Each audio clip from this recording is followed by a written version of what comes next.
After the end of World War II, the world was split into two, East and West.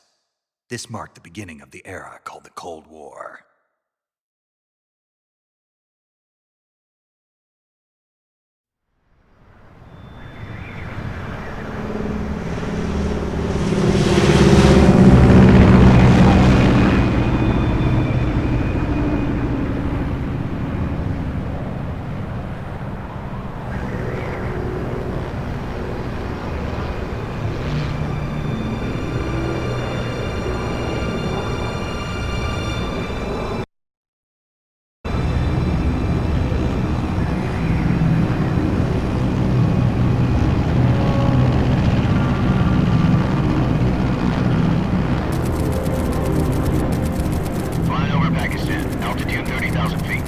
Approaching Soviet airspace. 20 minutes to drop off. Commencing internal depressurization. Equipment check. Arm main parachute. All right. You ready to go?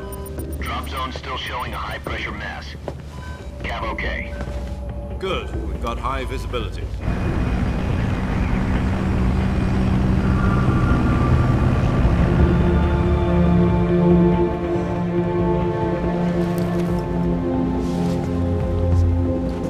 Put out that cigar. Connecting oxygen hose to interior connector. Put on your mask.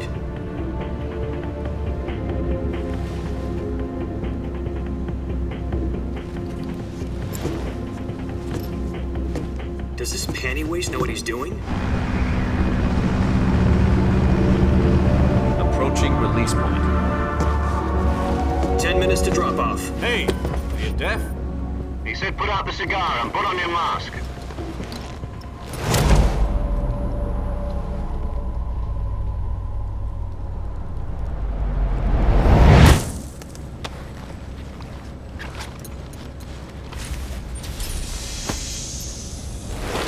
Depressurization complete. Checking oxygen supply. 6 minutes to drop off. Opening rear hatch.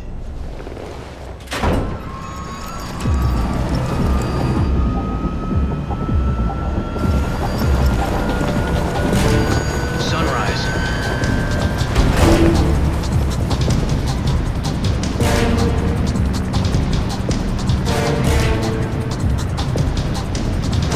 External temperature minus 46 degrees Celsius.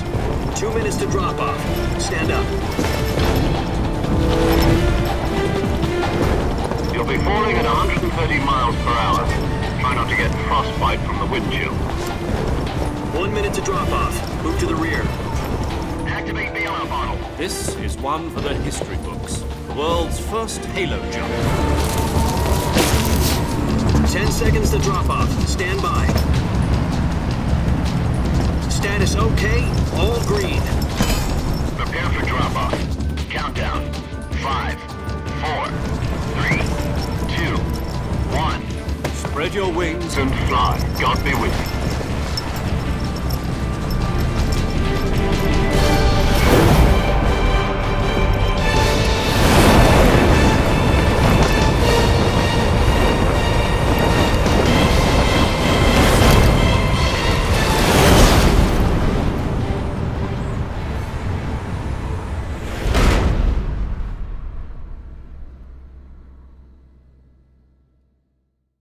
Jack, I've got some important news. The head of the CIA has finally given us the green light for the virtuous mission. Virtual mission? No, the virtuous mission. The future of our Fox unit depends on it. If it succeeds, we'll be officially organized into a unit. Virtuous mission? Sounds like some kind of initiation ritual. You know, don't get cocky. This isn't a training op. Right. So what exactly is this wonderful mission? Well, about 2 years ago, a certain Soviet scientist requested asylum in the West through one of our moles. His name is Nikolai Stepanovich Sokolov. He's head of the OKB-754 Design Bureau, one of the Soviets' top-secret weapon research facilities, and the East's foremost expert on weapons development. Sokolov? Isn't he that famous rocket scientist? The very same. On April the 12th, 1961, the Soviets achieved the first manned spaceflight in history. The Earth was blue, but there was no God. Well spoken. The rocket that carried Yuri Gagarin into orbit was the A-1, known as the Vostok rocket. Sokolov is said to be the man most responsible for the multi-engine cluster used in that rocket. After Gagarin's flight, Sokolov left rocket development to become the head of the newly established Design Bureau. From a lowly technician to head of a design bureau, that's quite a success story, so why'd he want to defect? It seems he'd become afraid of his own creations. Afraid? Call it a crisis of conscience. And for that, he left his country and his family behind and went over the fence? Not exactly. One of his conditions was that his family was also to be taken safely to the west. We used a mole to get the family out first and succeeded in sneaking Sokolov over the Berlin Wall shortly afterwards. I was the one who conducted the operation. The security on the eastern side was still full of holes back then. Then what? We got Sokolov over in one piece, but the whole ordeal had left him exhausted, and we checked him into a hospital in West Berlin. It took him 2 weeks and more than 600 miles to get from the research facility in the Soviet Union to Berlin. He was in no condition to say anything coherent. And it was only a week later that we had something much bigger on our hands. The Cuban Missile Crisis. October the 16th, 1962, President Kennedy received word that the Soviets were in the process of deploying intermediate-range ballistic missiles in Cuba. The President demanded that the Soviets dismantle and remove the missiles. At the same time, he announced a naval blockade to prevent further missile shipments from reaching Cuba. But the Soviets didn't back down, instead placing their armed forces on secondary alert. Soviet transport ships carrying missiles continued on course towards Cuba. US and Soviet forces went on alert for an all-out nuclear war. Frantic negotiations were conducted through the UN's Emergency Security Council and unofficial channels to end the hair-trigger standoff. Finally, on October the 28th, the Soviet Union agreed to remove its missiles from Cuba, and so the world avoided a nuclear holocaust. But in order to get the Soviets to pull their missiles out, we had to make a deal. You mean the one where the US agreed to remove its IRBMs from Turkey? No. The Jupiter IRBMs deployed in Turkey were obsolete, and we were going to get rid of them anyway. They had no strategic value whatsoever to either the US or the Russians. The Turkey deal was a ruse, a cover story that was fed to the other intelligence agencies around the world. So what did the Russians really want? Sokolov. They wanted us to return Sokolov. You mean the Soviets pulled out of Cuba just to get their hands on Sokolov? That's right. What the hell was he working on? At the time, we had no idea. We were running out of time. It was either give up Sokolov or risk full-scale nuclear war. In the end, we had no choice. President Kennedy gave in to Khrushchev's demand. The next day, I got Sokolov out of the hospital, handing him over to agents on the eastern side. Sokolov kept on screaming, "Save me," until he disappeared from my sight. Then a month ago, we received some new information from one of our moles. About Sokolov? Yes. He was taken back to the research facility and forced to continue working on the weapon in question under KGB supervision. What's more, it's on the verge of completion. So what kind of weapon is it? Something to do with space rockets? No, missiles. Same technology. I guess you're right. We don't know the details, but it appears to be a new kind of nuclear device. For half a year now, the Soviets have been conducting frequent nuclear tests at Semipalatinsk. Something to do with the weapon, I assume. We're talking about a secret weapon so big that Khrushchev was ready to pull out of Cuba to get it back. Is Sokolov still in the facility? No. According to our intelligence, he's in Selinoyarsk, a place in the mountains about 3 miles to the west that's known as the Virgin Cliffs. The Virgin Cliffs. Nice name for a virtuous mission. They moved him there just recently. Why? Apparently, they're conducting a field test of the weapon, but it's our best chance to get him back. This mission would never have been possible if he was still in the research facility. This is our last chance. Sokolov must have known that too when he contacted us.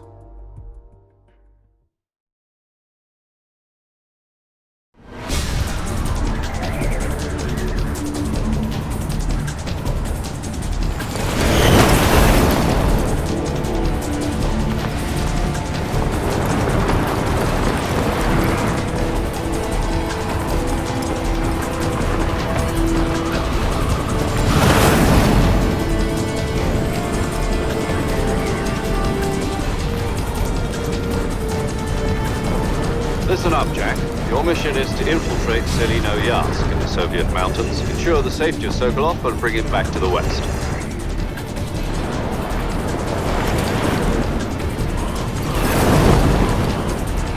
If we don't get Sokolov back before that weapon is complete, we'll be facing a major crisis. The clock is ticking.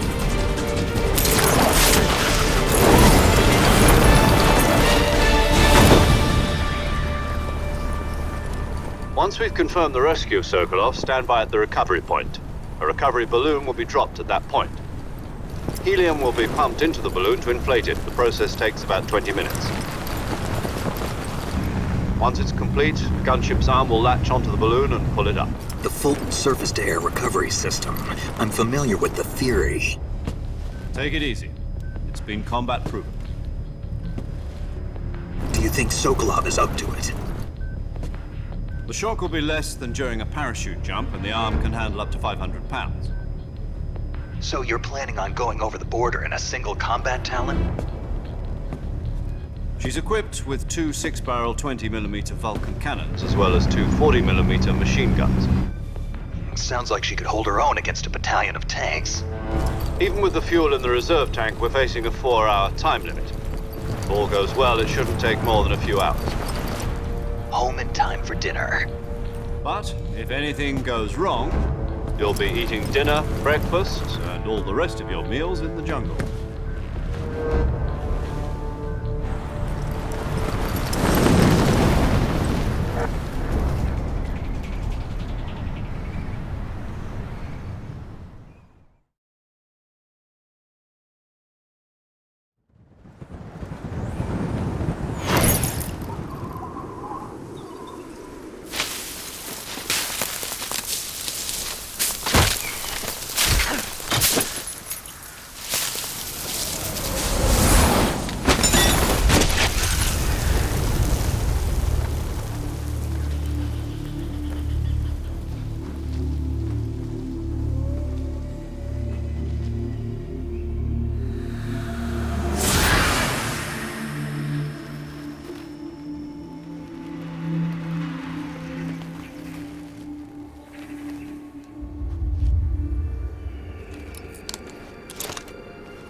Do you copy? You're already in enemy territory, and somebody might be listening in. From here on out, we'll be using code names to refer to each other. Your code name for this mission will be Naked Snake. I'll be referring to you as Snake from now on. You're not to mention your real name. Snake? What, you don't like snakes? What do you mean? You've eaten one before, haven't you? In survival training? I'm glad to hear that.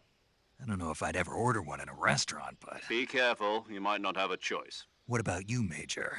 What should I call you? Let's see. I'll be Tom. Call me Major Tom. This will be a sneaking mission. You must not be seen by the enemy. You must leave no trace of your presence. Is that clear?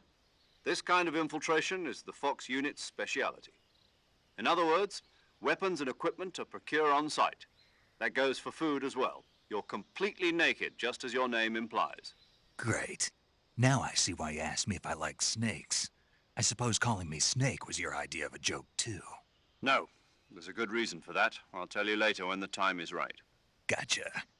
Getting back to the subject, how exactly am I supposed to feed myself? You've been issued a knife and a tranquilizer gun. Use them to hunt for food. You'll also find some medical supplies in your backpack. Yeah, about the backpack. I lost it in a tree on the way down. I see. Well, you'd better go back and get it then. You know where it is? No problem. I can see it from here. It's stuck on a branch. To climb a tree, stand in front of a tree that's covered in ivy and press the action button. I'll be monitoring your progress over the radio. We can't risk violating Soviet airspace, but I'll be in the gunship. My frequency is 140.85. I'll give you a call if I need to talk to you. If you need to talk to me, use the send function. Okay, Snake, go get your backpack.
I see you've retrieved your backpack, Snake. To equip a weapon, it's necessary to take it out of your backpack. In the survival viewer, choose Weapon from the backpack. Your available weapons will be displayed in a list on the screen. From that list, choose the weapon you want to equip and press the Enter button. For other equipped items, just do the same thing from Item. Got it. Use the survival viewer backpack. Yep, that's right. Survival is fundamental to this mission. After you've been out in the field for a while, your stamina will start to drop. If your stamina gets too low, it'll affect your performance. You won't be able to shoot accurately, for example, and your wounds won't heal as smoothly. Keep an eye on your stamina so you don't run out. To recover lost stamina, you can hunt for local flora and fauna. You can use either your tranquilizer gun or your knife to hunt. My only weapon is a Mark 22 Hush Puppy tranquilizer gun? That's right. It's been fitted with its own suppressor. However, the suppressor will deteriorate every time you fire. Once its durability reaches 0, the noise suppression effect will be gone. So don't get too trigger-happy with it. The suppressor's durability is shown in the icon. Any weapons and equipment beyond what you're carrying now, you'll have to find as you go. I have to find my own weapons and equipment? Whose crazy idea was this anyway? Solo covert actions are standard Fox operating procedure. You can't leave any traces of your presence. No weapons, equipment, footprints, sweat, or bodily wastes. The same goes for bullets and cartridges, too. Your presence in enemy territory is already a violation of international conventions of warfare. There aren't supposed to be any American soldiers in Russia. It could spark an international incident. You can't let anyone see you. You can't let the enemy know you're there. This is a stealth mission. You're a ghost, Snake, in every sense of the word. And there'll be no rescue if you're captured. The military and US government will deny any involvement in the affair. Then I'll just have to take care of myself, huh? I'm afraid so. You've been given a fake death pill for that purpose. SIS guidelines stipulate that soldiers on covert ops like this one be issued a potassium cyanide capsule. Tape it to your body so you can take it when you need to. How generous of you.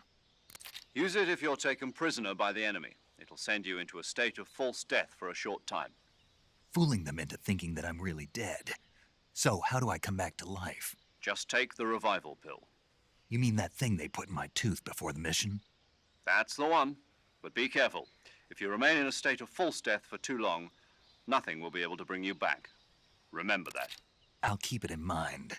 You said this was a solo mission, right? Right. I guess that means I can't count on any reinforcements. Correct. The mission rests entirely in your hands. A real one-man army. Relax. There's a support team ready to back you up over the radio. Who? I'll introduce them to you. This time, survival is of utmost importance. The first member of the support team will be in charge of monitoring your physical condition, acting as a medic, so to speak, as well as recording your mission data. She's a member of Fox as well, and she's here on the gunship with me. She? Hello, Snake. I'm paramedic. Nice to meet you. Paramedic. As in a medic who comes in by parachute. Aren't you going to tell me your real name? Are you going to tell me yours, Mr. Snake? My name, huh? It's John Doe. And they call you Jack for short. You're a regular Captain Nemo. A name means nothing on the battlefield. After a week, no one has a name. What's your name? Jane Doe. Very funny. I wasn't joking, but I'll tell you my name only if you manage to make it back alive. My frequency is 145.73. She's also in charge of recording your mission data. Whenever you want to save, send a message over the reserved save frequency, 140.96. So saving lets me record my mission data. That's right. It also records the state of your health. Good to know. There's one more person I want to introduce you to, Snake. Huh? Speaking of snakes, you remember the boss, don't you? A legendary soldier and your mentor. Actually, it was the boss that got the DCI's authorization in the first place. She's going to be serving as Fox's mission advisor. The boss is? She also helped me plan this mission. She and I were at SAS together. Jack, is that you? How many years has it been? Boss? That's right. It's me. Oh. Talk to me. Let me hear your voice. It's been 5 years, 72 days, and 18 hours. You've lost weight. You can tell just by the sound of my voice. Of course I can. I know all about you. Really? Well, I don't know anything about you. What's that supposed to mean? Why'd you disappear on me all of a sudden? I was on a top-secret mission. You didn't need me anymore. But there were still so many things I wanted you to teach me. No, I taught you everything you needed to know about fighting techniques. I taught you all I could. The rest you needed to learn on your own. Techniques, sure. But what about how to think like a soldier? How to think like a soldier? I can't teach you that. A soldier needs to be strong in spirit, body, and technique. And the only thing you can learn from someone else is technique. In fact, technique doesn't even matter. What's most important is spirit. Spirit and body are like two sides of a single coin. They're the same thing. I can't teach you how to think. You'll just have to figure it out for yourself. Listen to me, Jack. Just because soldiers are on the same side right now doesn't mean they always will be.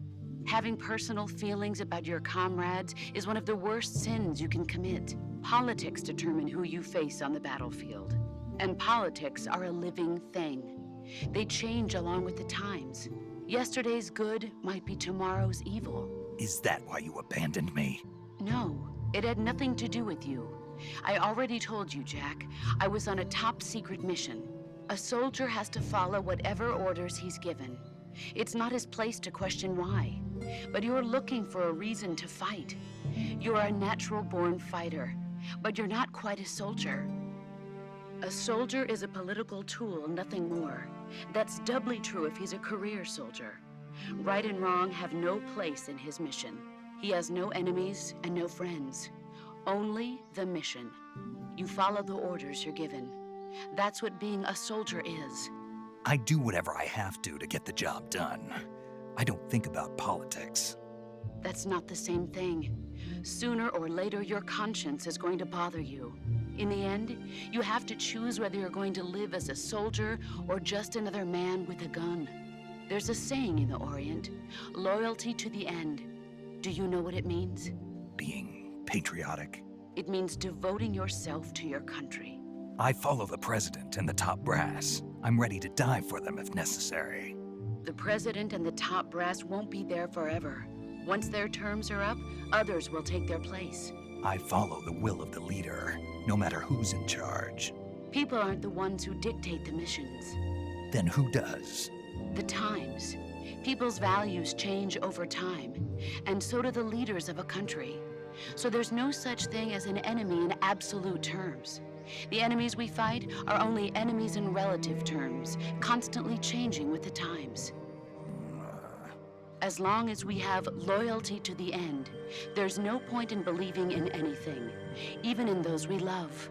And that's the way a soldier's supposed to think? The only thing we can believe in with absolute certainty is the mission, Jack. All right, but do me a favor. What is it? Call me Snake. Snake. Oh, right. Your codename is Snake. It suits you well. That's right. The legendary unit that the boss put together during World War II was a snake. The Cobra unit, a group of heroes that brought the war to an end and saved the world. As long as you've got a legendary hero backing you up, you'll be fine. Isn't that right, Snake? Yeah, I can't think of anyone else I'd rather have with me. Oh, and one more thing, boss. Yes? It's good to hear your voice again. Same here. After all, who knows if either of us will make it out alive? Snake, you are always best at urban warfare and infiltrating buildings. But this is the jungle. Survival is going to be key. Those CQC techniques I taught you are sure to come in handy. CQC? Close quarters combat, huh? I've been in the Green Berets for the past few years. I'm probably pretty rusty. Not to worry. I'll be here to help you remember. After all, this is your first actual survival mission. I'll be supporting you over the radio. Where are you, boss? Next to the Major? The boss is communicating with us by radio from aboard a Permit-class submarine in the Arctic Ocean. My frequency is 141.80. Call me if you need my advice on battle techniques. Gotcha. Your mission is to retrieve Dr. Sokolov. Dr. Sokolov is being held in an abandoned factory located to the north of your current position. Avoid heavy combat and don't let anyone see you. Don't forget that this is a stealth mission. Snake, try to remember some of the basics of CQC.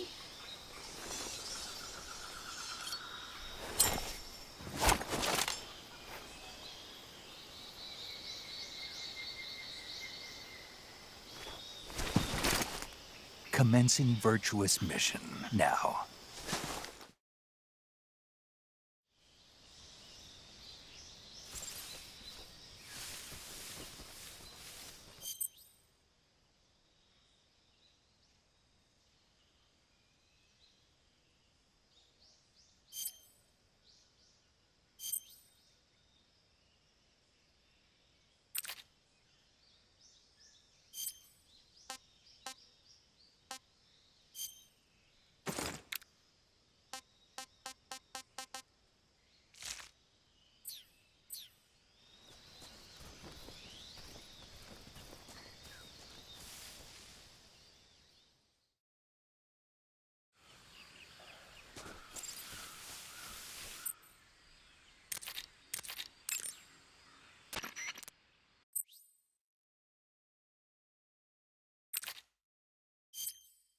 Snake, do you see any tufts of grass?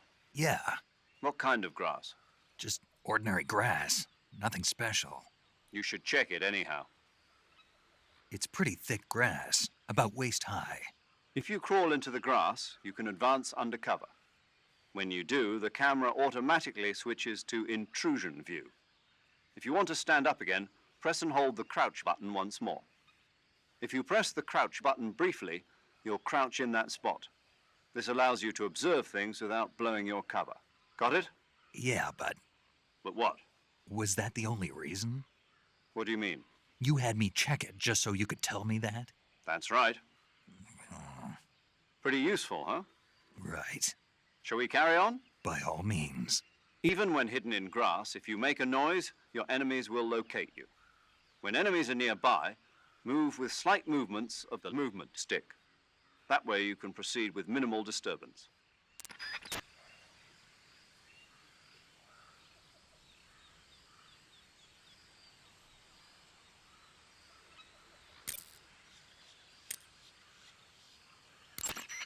I see you caught yourself a reticulated python. The reticulated python is said to be the longest snake in the world. The biggest ones can grow up to 10 meters in length. Although they're not poisonous, they're still very dangerous, so be careful around them. They have a highly ferocious temperament and they can swallow whole, even large animals like deer and pigs. Their most distinguishing feature is the mesh pattern of their scales. This pattern acts as a highly effective natural camouflage. If you think there might be a reticulated python about, pay close attention to your surroundings. Otherwise, you could get bitten before you even know it's there. It's a huge snake, but you should be able to capture it alive by using the tranquilizer gun. I'll bet if you capture one and throw it at an enemy, it'll give him a good scare. Right. But how do they taste? Huh? Do they taste good? You're actually going to eat one. Why else would I be asking? Cannibal. What was that? Nothing. Let's see what the guide says. Ah, you're in luck. It says they taste pretty good. Good. I can hardly wait. Ugh.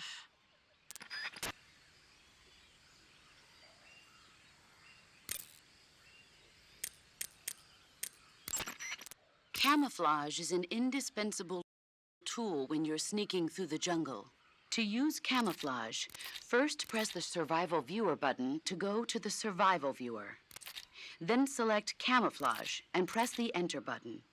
Select Uniform to select Battle Fatigues, and Face to select Face Paint. Choose battle fatigues that match the surrounding environment. The most effective camouflage is attained by selecting fatigues that blend in with the environment. Camouflage patterns that stand out in your surroundings will attract attention.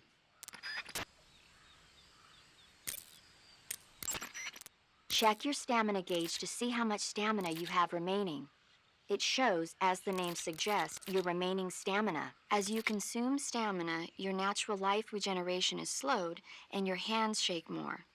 Your O2 gauge and grip gauge also become shorter. Excessively low stamina can often impede your mission objectives. Make sure you replenish stamina before that occurs.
Major, I've spotted 2 enemy soldiers.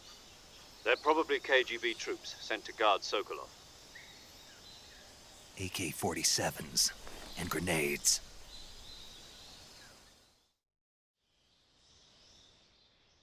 Snake, your presence in Soviet territory is already a violation of international law. We can't let the Kremlin find out that the CIA and the American government are involved. Contact with the enemy is strictly prohibited. Don't engage them in battle either. This is a stealth mission. Got that? The Major is right.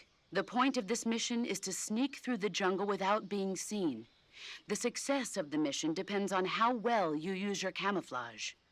Change your camouflage by selecting Camouflage from the Survival Viewer. The Uniform option lets you pick your uniform, while the Face option lets you change your face paint. Choosing camouflage that blends in with your surroundings will help you conceal yourself more effectively. Also, don't forget that anything that moves will stand out in the jungle. If you just stand up and run around like an idiot, you're bound to be spotted. But if you crawl instead, you should be able to sneak by without being noticed. You can see how effective your camouflage is by looking at the Camo Index. The Camo Index shows how well your current camouflage blends in with the surrounding area. The higher the value, the harder you are to spot, and vice versa. The key is to make yourself one with nature. Keep that in mind as you go along, okay?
Who was that?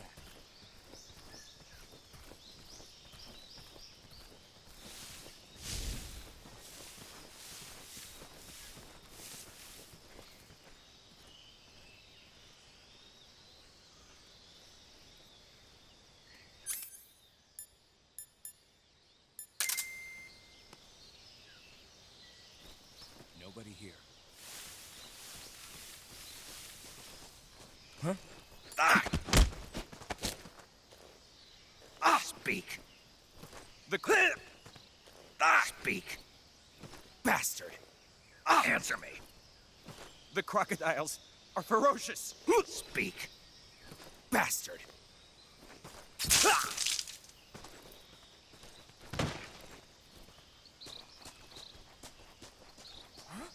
Who's that?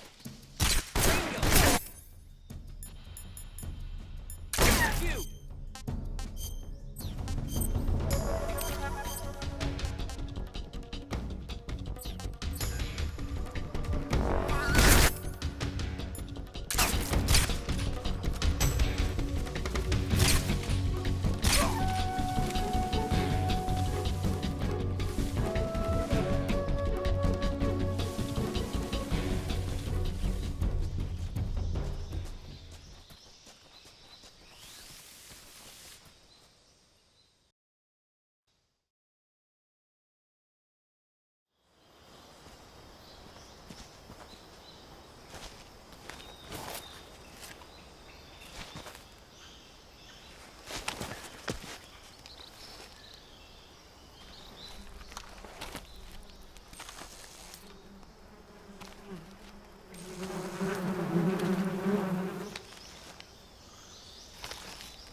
Major, I've reached the abandoned factory where Sokolov is supposedly being held.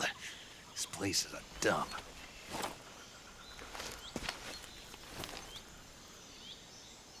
I can't see Sokolov from here. The security is pretty tight.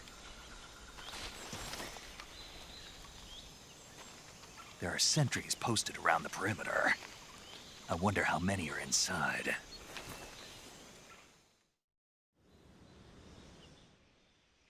Your objective, Sokolov, is inside the factory. They should be holding him in a room in the northeast section. Northeast section.